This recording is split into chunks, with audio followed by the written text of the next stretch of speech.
Hi guys, I'm Kendrick Herrera. Good day everyone. Let's start with the definition of RA 9344. Republic Act 9344, also known as the Juvenile Justice and Welfare Act, is a comprehensive law that establishes a juvenile justice and welfare system in the Philippines. This law aims to protect the rights and welfare of children in conflict with the law, or the CICL, provide them with appropriate care, guidance, and rehabilitation. Before RA 9344 was enacted, children at risk and CICL were treated similarly to adults. However, this law recognizes the unique needs and circumstances of children and provides a more compassionate and rehabilitative approach. The law has undergone amendments, including RA 10630, which revised and expanded its provisions to better address the needs of CICLs and promote their reintegration into society. Now, let's define the Jjdpa, or the Juvenile Justice and Delinquency Prevention Act. It is a federal law enacted in 1974 to provide formula grants to states that follow specific protections for youth in juvenile justice and criminal justice systems. The law aims to prevent juvenile delinquency, improve juvenile justice systems, and protect children.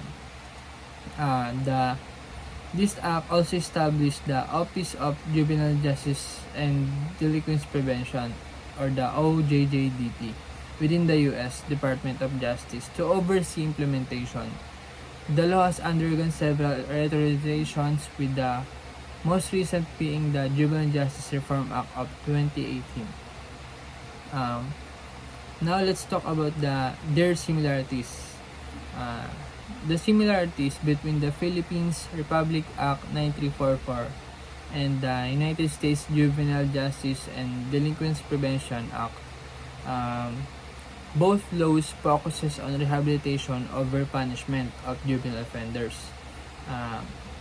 Both laws aims to protect the rights and welfare of children in conflict with the law. Both laws emphasizes prevention programs to deter juvenile delinquency. Both laws encourage community-based interventions to address juvenile delinquency.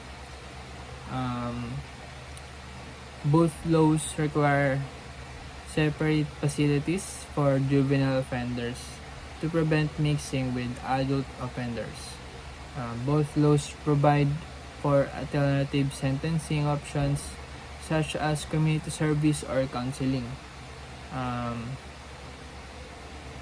Both laws also mandate child-friendly procedures in investigations, hearings, and trials.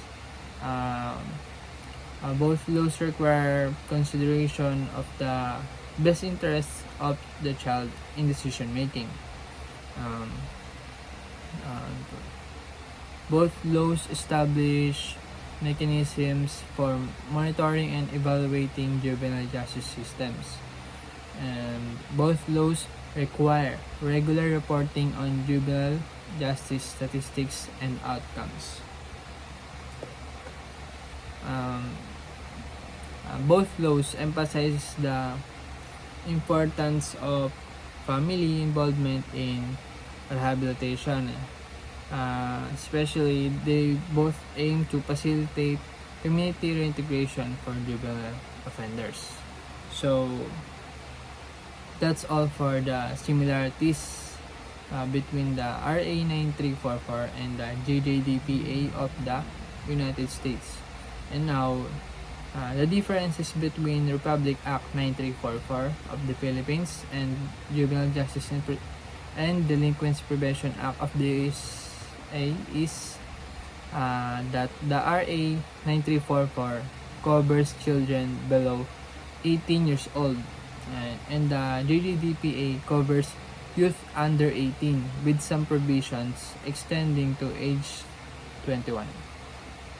In Republic Act 9344, the Philippine courts have jurisdiction over Filipino youth, regardless of where the offense was committed.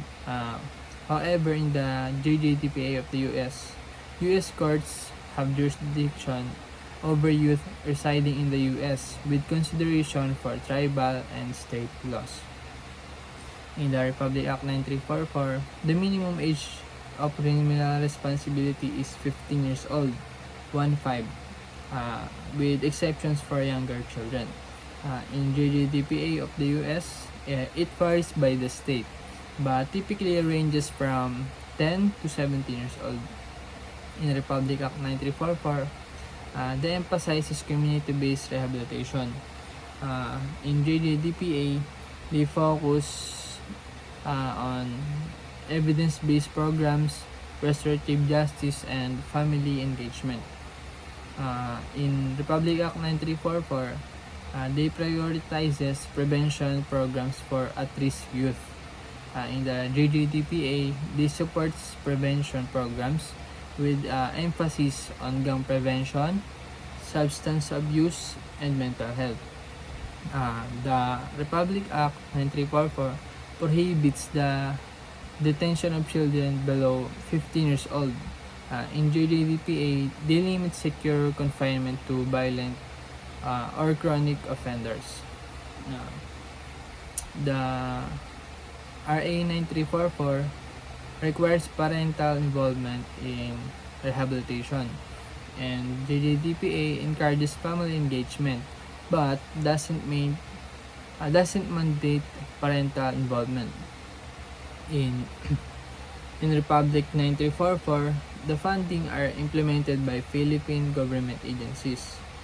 In Jjdpa, it is administered by Office of Juvenile Justice and Delinquency Prevention, with funding allocated to states. The RA 9344 reflects Philippine cultural values and indigenous people's rights. And Jjdpa addresses cultural competency, particularly for Native American youth. The RA 9344 applies nationwide in the Philippines. So, however, the Jjdpa applies to U.S. states, territories, and tribal jurisdiction. That's all for the topic for today. Thank you.